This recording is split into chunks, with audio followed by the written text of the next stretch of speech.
ॐ भूर्भुवस्वः तत्सवितुर्वरेण्यं भर्गो देवस्य धीमहि धियो यो नः प्रचोदयात्।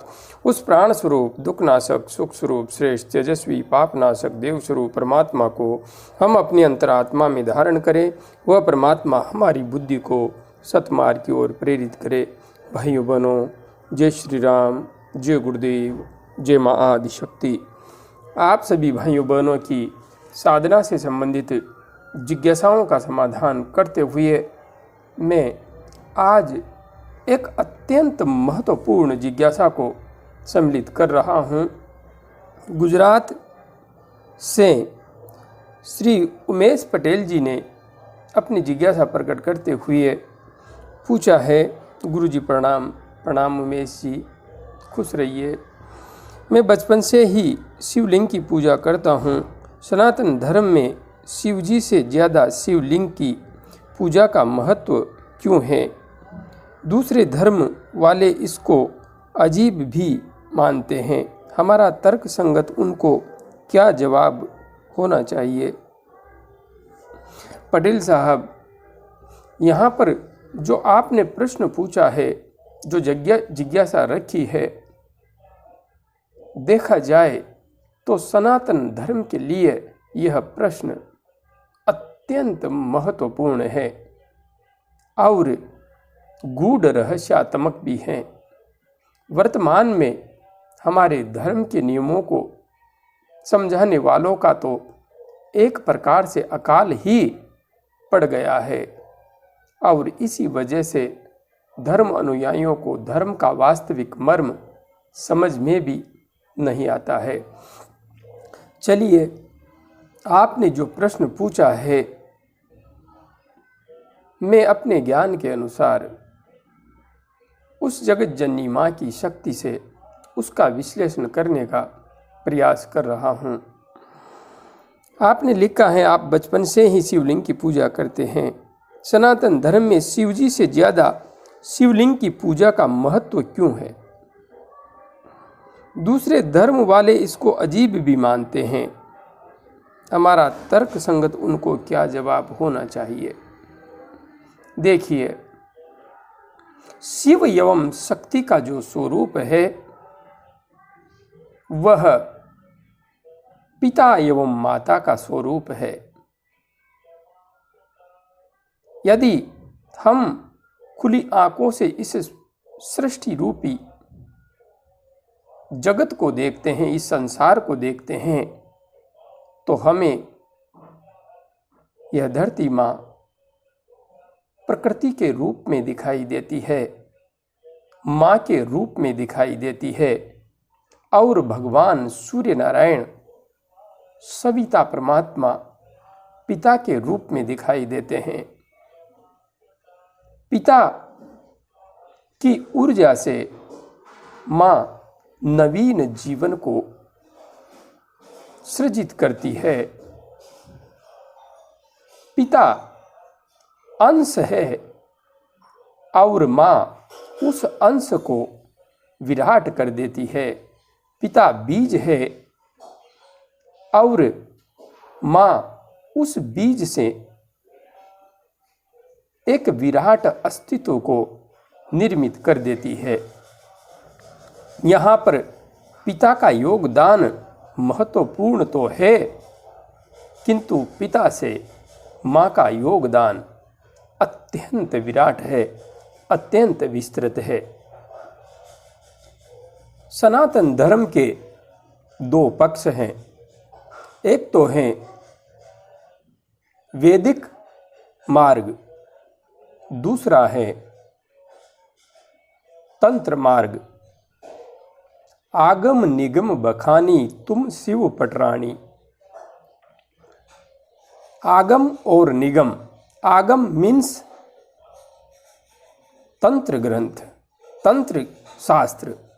निगम का अर्थ होता है वैदिक शास्त्र।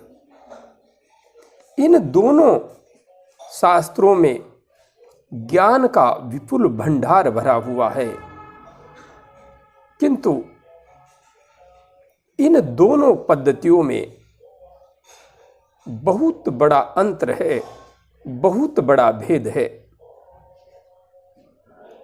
ये दोनों पद्धतियां अपने आप में विपरीत मार्ग अपनाती हैं। जिन कार्यों को वैदिक पद्धति में त्याज्य समझा गया है, हीन समझा गया है, घृणित समझा गया है, उन्हीं को तंत्र पद्धति में त्याज्य नहीं समझा गया है, घृणित नहीं समझा गया है। अर्थात इन्हें हम दायां एवं बायां मार्ग कहते हैं। एक है दक्षिण मार्ग, एक है वाम मार्ग। दक्षिण मार्ग को प्रशंसनीय माना गया, जबकि वाम मार्ग को प्रशंसनीय नहीं माना गया, क्योंकि वाम मार्ग अपने आप में तंत्र साधना पद्धति पर आधारित है। भगवान शिव तंत्र के अधिष्ठाता देव हैं, या यूं कहें शिव से ही तंत्र का संपूर्ण ज्ञान प्रकट हुआ है। भगवान शिव संसार के अब तक के सबसे बड़े तांत्रिक हुए हैं। अब बात आती है शिवलिंग की पूजा की। जब हम शिवलिंग की पूजा का विधान समझते हैं तो इसके पीछे बहुत बड़ा गूढ़ रहस्य छिपा हुआ है, बहुत ही बड़ा गूढ़ रहस्य। यह संपूर्ण ब्रह्मांड शिव एवं शक्ति का विस्तार है, और शक्ति के संचरण की प्रक्रिया को जिस रूप में हम जानते हैं वह रूप है शिव एवं शक्ति का संयोजन। दोनों के मिलने से ही इस संसार का प्रकटीकरण होता है, और उस मिलन को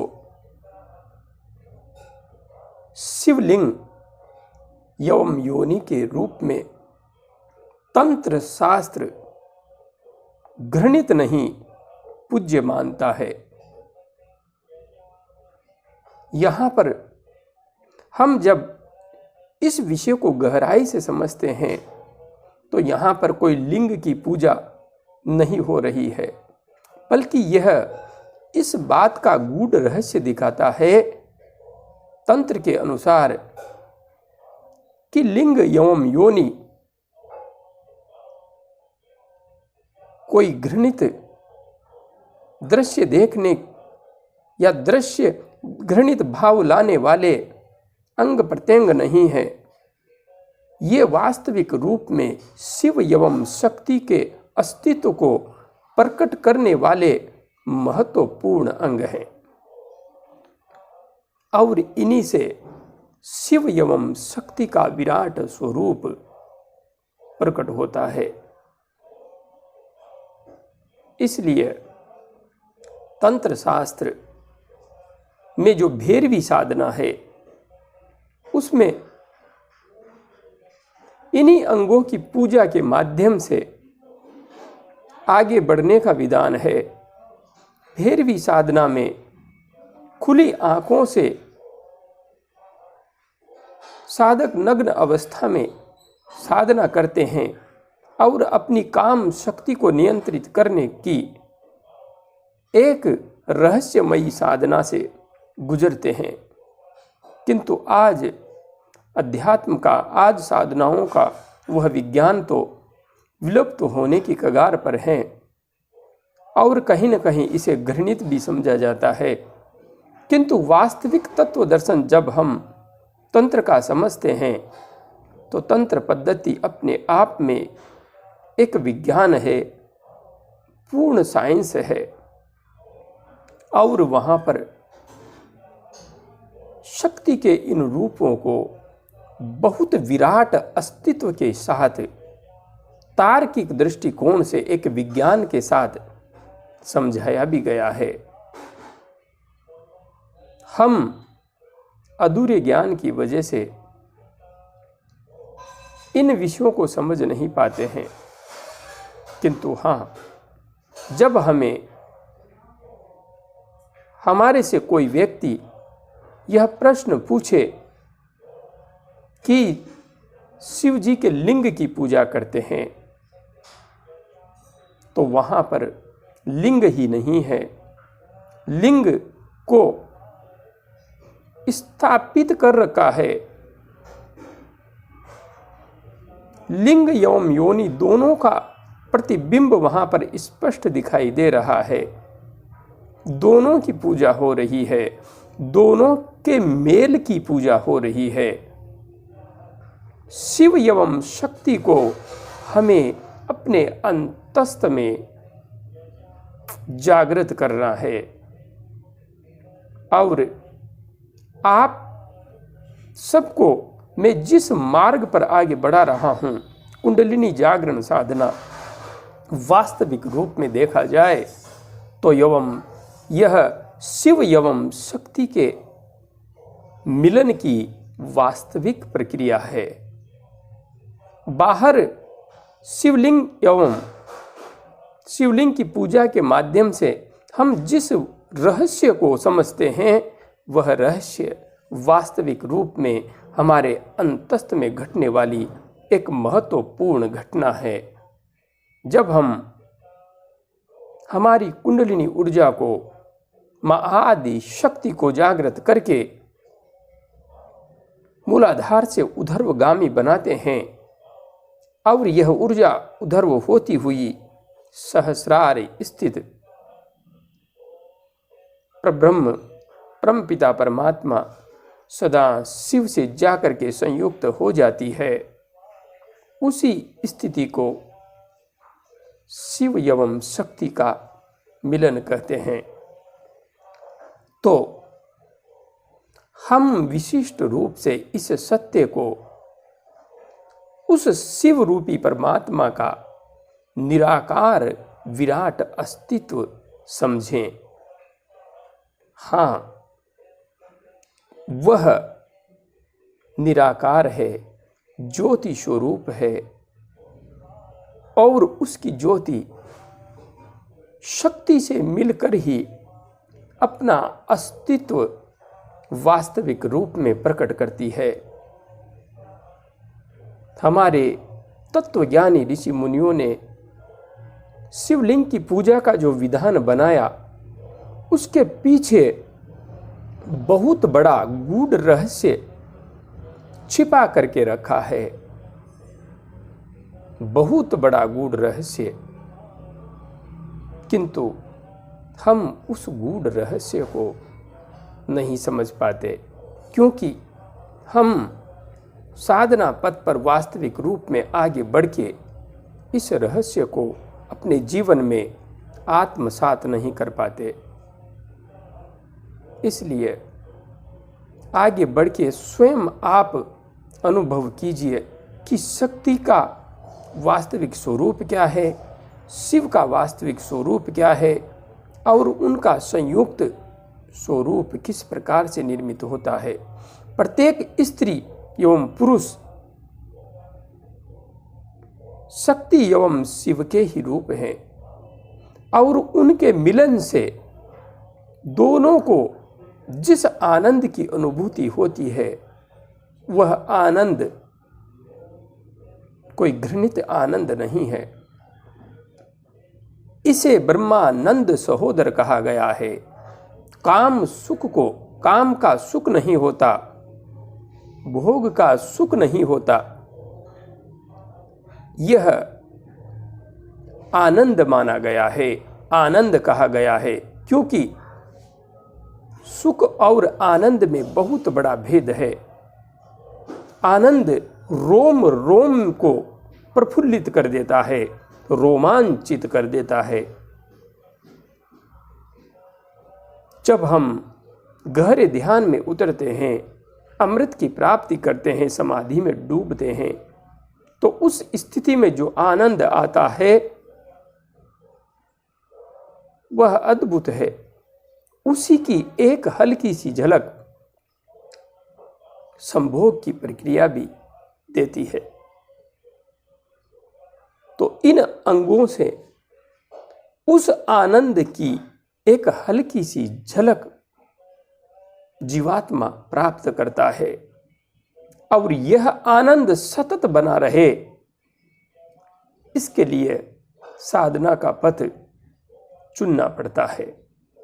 गहरे ध्यान में जाकर के संभोग की प्रक्रिया के समान ही दिव्य आनंद का निरंतर अनुभव किया जा सकता है, रसपान किया जा सकता है। इसलिए हमारे ऋषि मुनियों ने दिखाया है कि इन दो अंगों के माध्यम से शिव एवं शक्ति के जिस आनंद को तुम अनुभव कर रहे हो वह तो क्षणिक है, किंतु जब अपने अंतस्थ में उतरोगे, डूबोगे, खो जाओगे, तो यह आनंद विराट हो जाएगा, असीम हो जाएगा।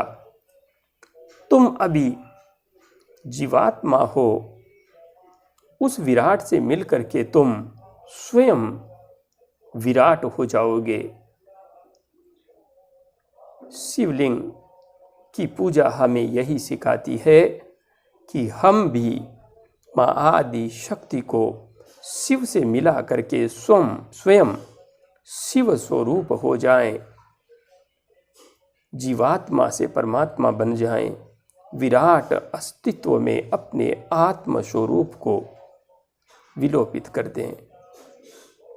मैंने इतना ही समझा है। आगे यदि इस विषय को कुछ और समझ सका तो कभी समझाने का प्रयास करूँगा।